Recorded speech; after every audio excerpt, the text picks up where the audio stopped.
Good afternoon, everyone. Thank you for joining us for today's webinar. My name is Matthew Monagle, and I'm the CRM Web Manager here at Executive Education. If this is your first webinar with us, just a few housekeeping tips before we get started. We're going to have a little bit of time built in at the end for questions. We'll save about 10 minutes. So as the webinar goes, please feel free to leave questions in the Q&A section at the very bottom of your screen. We'll be making sure we add those to our queue and asking the ones at the very end that we have time for. One other note, we do have a full recording of this webinar available. We will record and send it out to you within the next few days. If you've signed up for the mailing list, you'll be sure to get that by email, so keep an eye out for that. You'll have it in your accounts. Now, I'm very excited about the topic for today's, and it's an especially appropriate day for today, but I'm going to let our two guests introduce themselves, and we're going to get started. So go right ahead. Hi there, my name's Rita McGrath, and I'm a professor here at Columbia Business School, and I'm absolutely delighted to be working in partnership with the Athena Leadership Center at Barnard College, and to be joining you on this webinar. Great. Thank you, Rita. Hi, everyone. My name is Ilana Weinstein, and I am the faculty co-director on this program with Rita, Women in Leadership. And we are very excited to be, after a long while, for the Athena Center for Leadership Studies at Barnard and for Columbia Business School to be collaborating on this Women in Leadership program. So very excited to do this on International Women's Day. That's right. I've forgotten about that. Yeah, it's very, very timely. Rita and I are both fully enmeshed in research on this topic. And the research, as you'll see from articles you read in the papers, studies that have been done, corporate studies, is both compelling and daunting. Basically, the gist is that women are still underrepresented in the corporate pipeline at every level.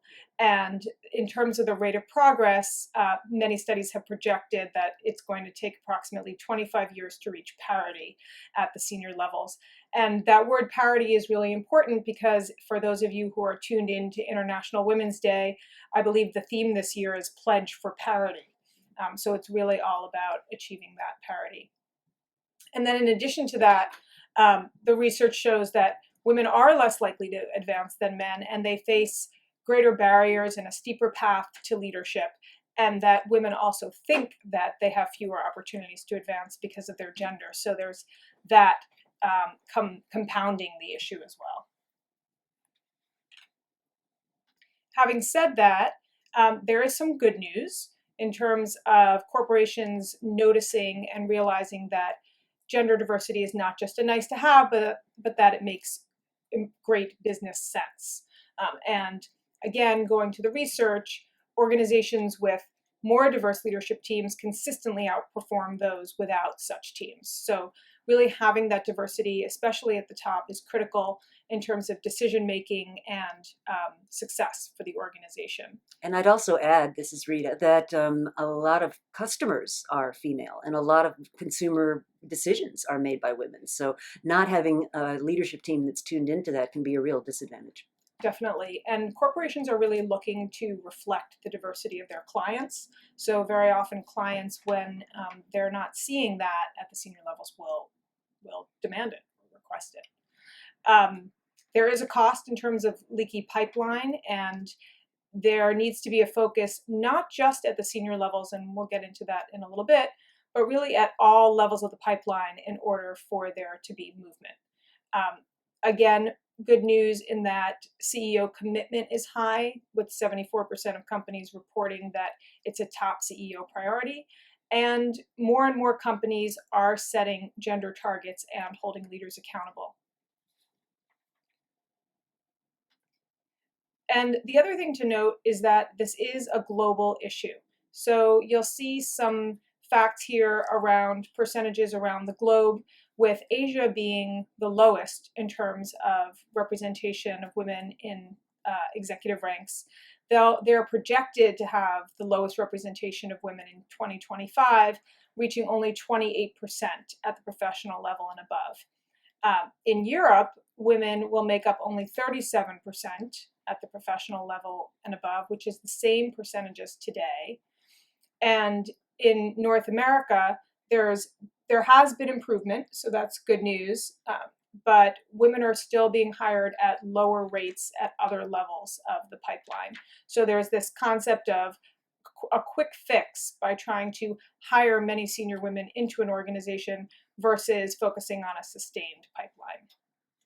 On a happier note, Latin America is on track to get close to gender parity at the professional level and above by 2025. And I think one really interesting thing to note here, Rita, is when you think about political leadership in these parts of the world, which of these regions have had political leaders who are women, right, role models, and has that impacted it at all? So it's just interesting to consider.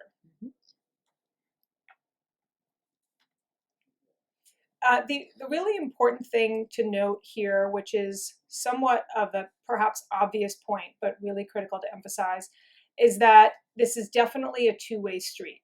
The burden is on both organizations, corporations, companies, as well as women themselves. And so the two really need to work in partnership in order for there to be traction and success.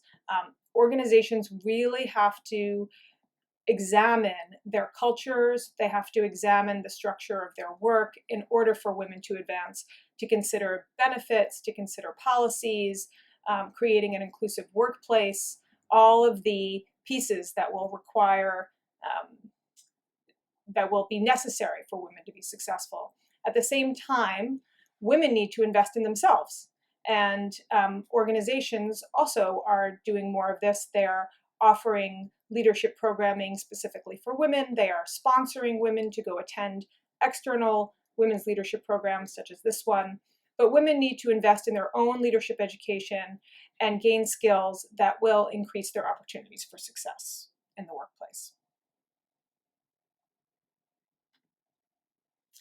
And we made a brief mention of this already, but the reason why Rita and I are here together talking to you today is the happy fact that in June,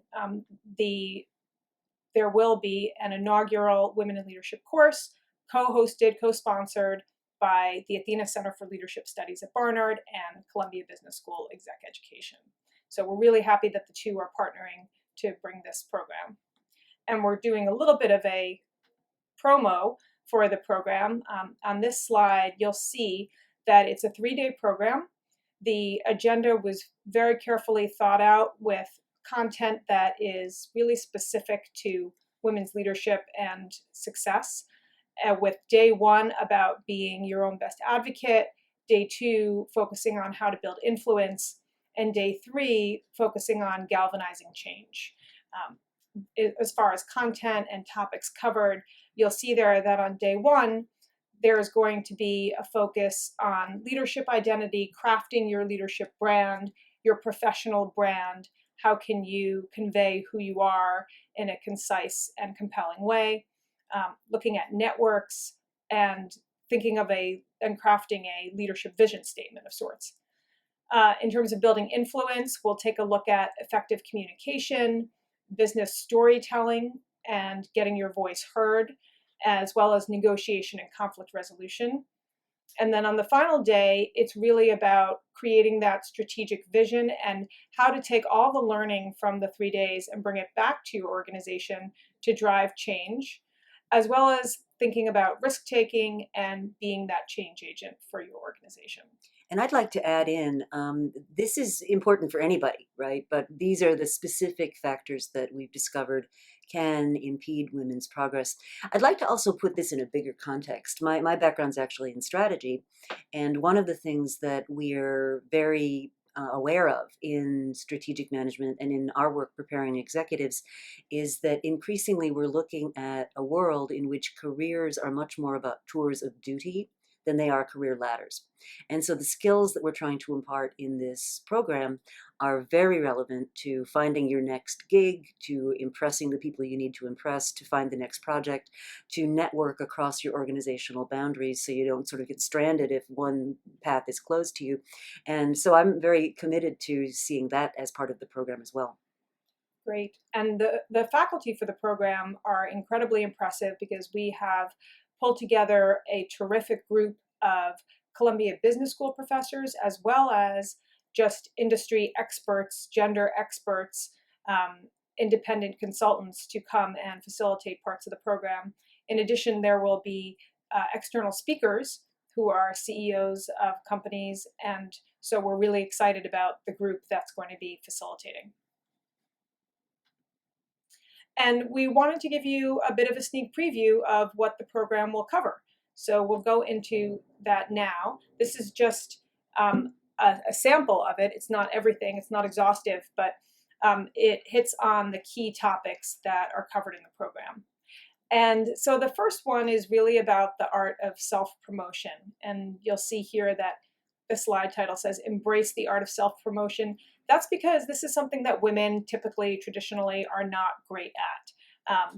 Interestingly, men, when they have success, they attribute it to their skills and their innate qualities, whereas women are much more likely to attribute it to external factors, such as, oh, I got lucky, or pass it off as, oh, I had help from others, or, oh, I just have a very strong work ethic.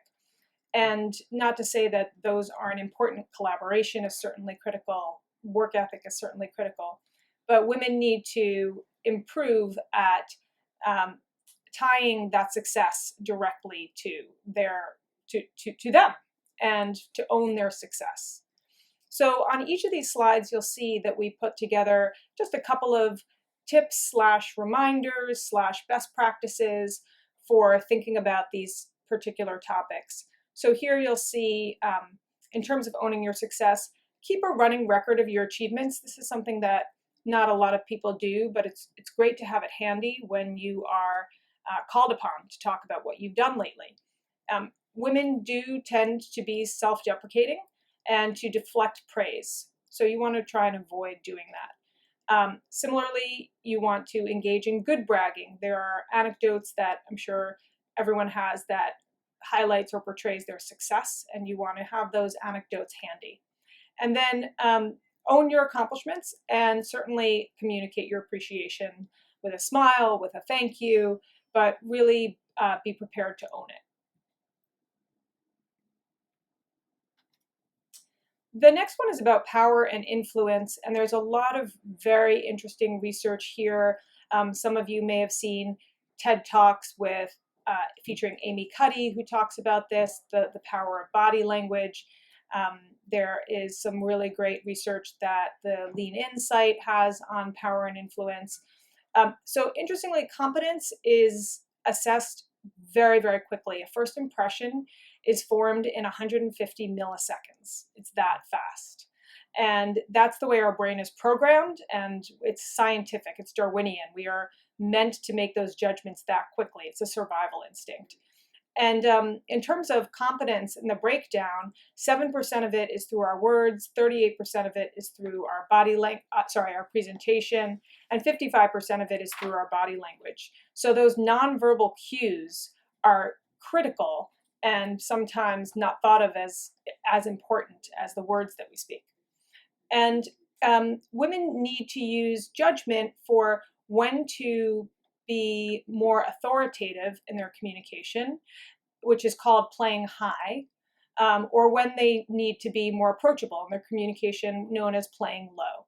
So think about how you communicate. Think about your body language. There's a great expression called invoke your vertical, which is all about standing tall, and it really does have an impact. Change your body language to change how you feel, and just experiment with different kinds of poses. Expansive poses, which is really, if you imagine it, standing wide-legged, open, versus constrictive poses, which women often do, which is folding in on themselves, crossed legs, trying to take up very little space. So I'll add on to that. One of our faculty is Adam Galinsky, who's going to be working with us on developing some of the materials. And he's done a ton of research which shows that when you prime female participants in his research with power, that a lot of differences that are otherwise attributed to gender actually disappear, which is absolutely fascinating. So we see that as a variable we can actually influence and show women how they can influence. Great. Another key topic in women's leadership programs is about negotiation. And so if you look at women's leadership curriculum across the board, negotiation will inevitably show up. This is because women are less likely to negotiate because they think that they'll be viewed unfavorably, and that the traditional notion or expectation for women is to be communal and collaborative. And so it's turning around the concept of negotiation in your head, as not thinking about it as adversarial, but thinking about it as being collaborative, changing the frame of negotiation from adversarial to problem solving. Also, and you can do that, you can increase your chances of success when it's framed in terms of communal benefit. So not just for me as an individual, but for the team, for the organization, for all of us. As far as just regular negotiation tips, and very simply, you won't get what you don't ask for. So I often have heard over the course of my career that the worst that they can say is no.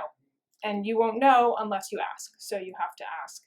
And then it's always good practice to prepare for any negotiation that you're looking to do, thinking about your reasons, why you're negotiating on this point, or why you're asking for what you're asking for, how you're asking for it, and whom is involved.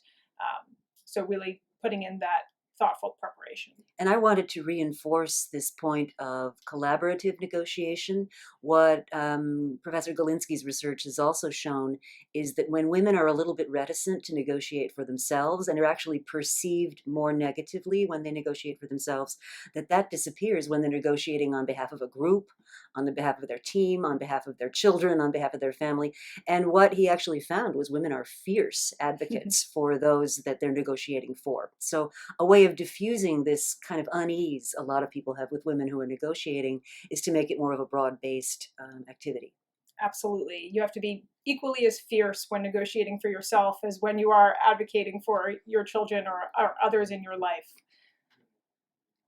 And this also ties into another area that women typically maybe don't excel at or need to embrace a bit more, which is around risk taking and the concept of no risk, no reward.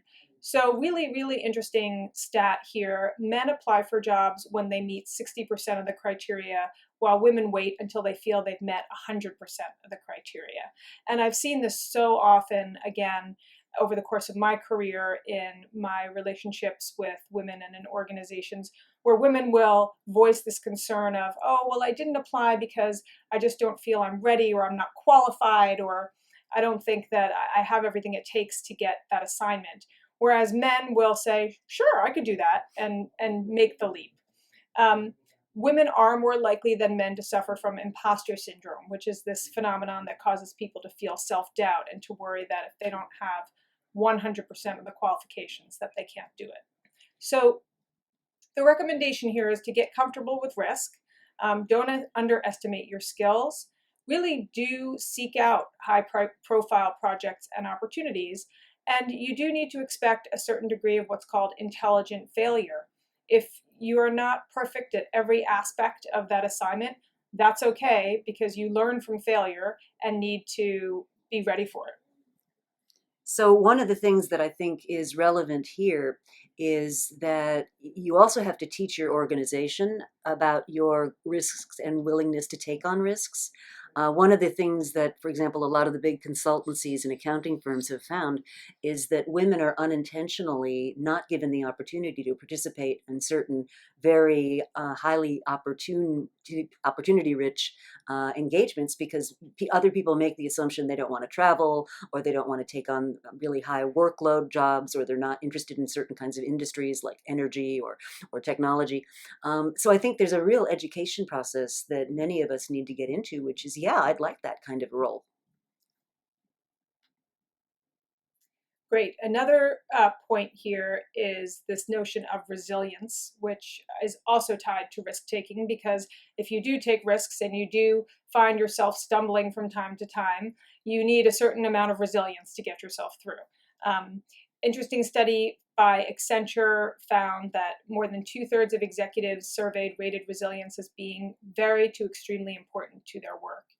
And it's shown that in many professional situations, for some reason, women are less able or less willing to bounce back from an initial failure. Perhaps they're judging themselves too harshly. This comes into play with women political candidates who may lose an election early on and then tend to drop out for good, while men will just tend to keep trying. So the emphasis here is to really draw upon your strengths. Again, giving yourself permission to fail, being aware of women's tendency to make that attribution error, and finding your resilient zone. There's a note here about practicing power posing and breathing, which might sound a little bit soft, but it's actually quite impactful. Very new age, Ilana. Yeah.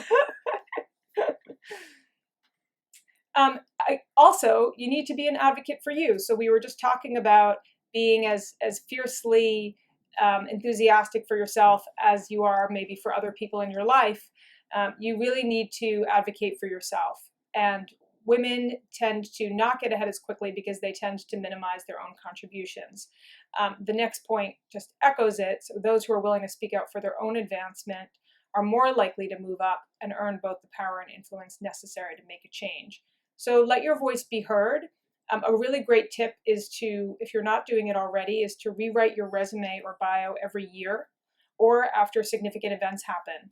Updating your LinkedIn regularly, other social networks regularly. If you have a passion for writing, write a blog, get your voice out there. And the next one I really love, which is introduce yourself the way you would a colleague that you respect and admire. So that same level of admiration and respect you'd give to someone else, give it to yourself. And then just be aware of perfect getting in the way of good. I love that one. Coming towards the end here, in terms of something else that women are really needing to work on, is being visionary. And there are some researchers, professors at INSEAD, Dr. Herminia Ibarra and Dr. Otilia Obodaru, who in their research have found that women are limiting their own progress by not considering themselves visionaries, when in fact they absolutely can be visionary thinkers and have proven themselves to be. But women themselves don't necessarily value that more abstract visionary thinking as much as problem solving, right? Getting it done. Both are equally important. So you want to think about and create a vision for yourself. What do I want when I am my current age plus 10? Think about your ideal day. There are many online visioning tools that can help you gain clarity on what you want. And be aware of undervaluing your ideas or goals, because the more excited you are about your own ideas and goals, the more likely others will follow you. Finally, and Rita knows more about this than anyone, is this concept of investing in your network and the importance of a powerful network. So research has shown that 65% or more of opportunities are found by using network contacts. I personally can attest to this. I mean, many of my career opportunities have been directly through talking to someone in my network. And so you really need to actively manage your network. You can use a network analysis tool to determine its depth and breadth. Really need to be proactive about building your relationships with colleagues on a daily basis, as well as senior folks. It can be tiring, but it's a necessary evil. And attend networking activities that you enjoy and that will give you that visibility. And I'd like to add to that, the basic message about network analysis is that you need really broad networks, which are often referred to as communities of loose ties. And that's where a lot of entrepreneurial opportunities are found, where you get inspiration, where you find out about things that, people living in your apartment building, for example, might not find out about. But you need really dense, trusting ties in order to get work done. And what women tend to do is favor the dense, trusting ties and not invest as much in the far-flung ties. The other thing that I think men are better at doing is really advocating for themselves in a networking sense. So there's a pretty famous author called Keith Ferrazzi.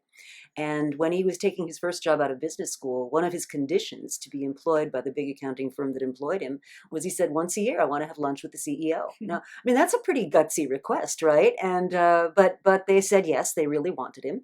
And he attributes that single yearly meeting with having made a significant difference in his advancement at that firm. And that just highlights the point that if you don't ask, you don't get. So you won't know. They could have said no, but he put it out there, and They wanted it. They wanted it.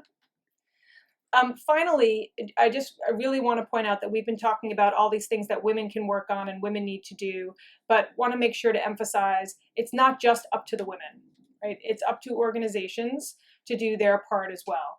And so we put in here just a few suggestions, ideas for what organizations need to do, including things like a pay equity process, analyzing pay in their organization, looking at performance ratings by gender to make sure that there's equity in performance evaluation, looking at gender-specific benefits offerings and financial wellness plans, and then looking at the company's idea of leadership and what leadership means to ensure that they reflect women's skills. And one other thing that we'll be talking about is, and this is another piece of research which was done, anonymizing interviews. And what the researchers found was that in every case, like what they did was they tilted it with, so they have one group experience that was superior and another group education that was superior, and asked the raters to rate which was more important, who they would hire. And in both cases, they picked the men. So when the male candidate was posed as having more experience, they said, oh, experience is more important. When the male candidate was posed as having education, they said, oh, education is more important. So this raises the question that you need to really agree on your criteria first before you go into making some of these decisions. So that's a simple thing you can do. But if you don't do it, these unconscious biases often take over. Right. So I think we have, there's just a slide there showing you a promo for the course itself, which, as we said, is towards the end of June. It's called Women in Leadership, Expanding Influence and Leading Change. The website address is there if you want to check it out. And we have some time for questions. All right. Thank you both very much. We do have quite a few really good questions. The first one's an easy one that I can take, which is, will there be a recording of this webinar? Yes, we're going to make sure you get a copy of this within the next few days. We usually have the turnaround time on them be about 24 hours. So keep an eye out on social media and email. Now, I'm going to try and get through as many of these as we can. Like I said, there's some good ones. The first one, you both talked a lot about body language. Someone asked about virtual relationships as offices become more decentralized. How do you factor that into, Skype conversations or phone calls where you don't actually get that one-on-one interaction with people? Great question. Sure, it's a great question and very relevant. I think that it's funny to me, on a Skype conversation or a video conference call, you almost have to, or you have to assume the same type of posture that you would if you were sitting in the room with the person, and not use the call as an excuse that the person can't really see you, right? So if you're sitting at a table at an important meeting, ideally you're going to be leaning in to the conversation. You're going to be sitting up in your chair. You're going to be using body language that shows that you're engaged. And all of that becomes even more important, I'd argue, on a video call. Yeah, I would add one other thing that women have been criticized for doing too much, which is using too many words, like being a little bit too verbose, using tentative language, like, well, I kind of think, don't you agree, or don't you think, I think you need to be confident and assertive in what you're saying and try to get to it succinctly. So another question we had here, if you are a potential employee or if current employee and the person that you're reporting to or interviewing with is a woman, what kind of things should you be thinking about as a woman in the interview process or in the management process? Does that change or alter some of the ideas that you've put out there today about management, about professional development?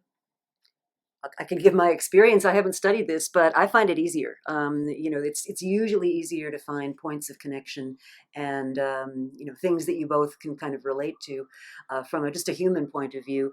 There is one exception to that, and that's what's sometimes called the queen bee syndrome, where a woman that's interviewing you feels threatened or her special status is going to be challenged if there are more women around. And that's a tough one to overcome. And I would probably think twice before kind of putting myself into that situation. Yeah, agreed. And I think looking for those points of connection, trying to find those points of commonality in perhaps small talk during either before the interview or at the end, sometimes helps to cement that impression that you want to make. So seeing if you can pick up on any cues to do that. Yeah, some of the work that's been done on influence, and the relevant guy is a guy called Bob Cialdini, and he looks at principles for being able to influence others. And one of the big principles is liking. So we tend to be more readily influenced by people with whom we establish some kind of liking connection. So commonalities. Oh, you came from Chicago. I was just there last week. That kind of thing builds a rapport. So I have two more I want to ask. I think we still have time for those. Another person had asked, what are some tips you might have to overcome imposter syndrome and to kind of make yourself feel like you are not an imposter, that you deserve and warrant the consideration that you're getting? Great question. The first thing that springs to mind for me is to ask a group of trusted advisors what you do well, right? So almost conducting your own verbal 360 exercise where you go out to, I would say a group of about 8 to 10 people ideally, and you can ask friends, you can ask family, you can ask work colleagues, whoever you think of. Whoever you think is appropriate and whoever's opinion you respect and admire, and ask them to give you some input on your strengths and where you shine so that you can then start to absorb and digest some of that talk and persuade yourself that it's really true. Yeah, another thought and something we are incorporating into this program is get a coach. Somebody impartial who's not involved in the politics or the promotions or the whatever of your organization, but who can tell you objectively, when you said X, Y, Z, that was really smart. And try to get somebody to reflect back to you, similar to what Ilana was suggesting. But you might want to actually have someone whose job it is to get you improved. Definitely. And coaches have all sorts of tools that they have at their fingertips to help you do that. And the last question, we had someone share in our Q&A section kind of a sad anecdote that they felt they'd been passed over a few times for a job that they were very qualified for. And out of that, what would you advise? At what point should you walk away? At what point is your current organization or your current professional relationships harmful and you should consider switching industries, switching businesses, looking for a new job or new position? Mm-hmm. So my response to that would be, one, do you feel that you've gotten the specific actionable feedback that enables you to see why you were passed over? If you haven't gotten that feedback or you don't feel that it's specific enough to push for that, because you're going to need to know it for your future. And then I would say doing a little bit of self-reflection on what it is that the organization is not seeing that you feel they should see about you, right? So going back to some of that self-promotion. And then the harder decision is what you already raised, which is perhaps there isn't a fit between me and this organization, and what else could I consider, and would I be better off with another organization that would value my skills more than my current situation? Yeah, and I really think you need to understand why this has happened. I've seen so many organizations where people do get passed over or not considered for certain roles, and what they think is the issue almost always isn't. And so you need to know what the issue is. If you think you're qualified, first of all, do they agree? And secondly, if it's something else other than the technical characteristics required for the job, I mean, I've heard people say, "Oh, she's too brash. She doesn't have good emotional intelligence. She's like a bull in a china shop." None of which has anything to do with your ability to get the work done, but does affect your ability to influence those who have the power to make those kinds of decisions.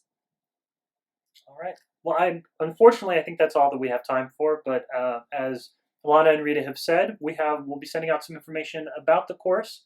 And if you have any questions, you can follow up with us. We'll be happy to answer them. But you're on our mailing list for the Women in Leadership program and this webinar specifically. So we'll make sure that you have access to that. If you'd like to look into a little bit more, our Learning Solutions team would be happy to help you.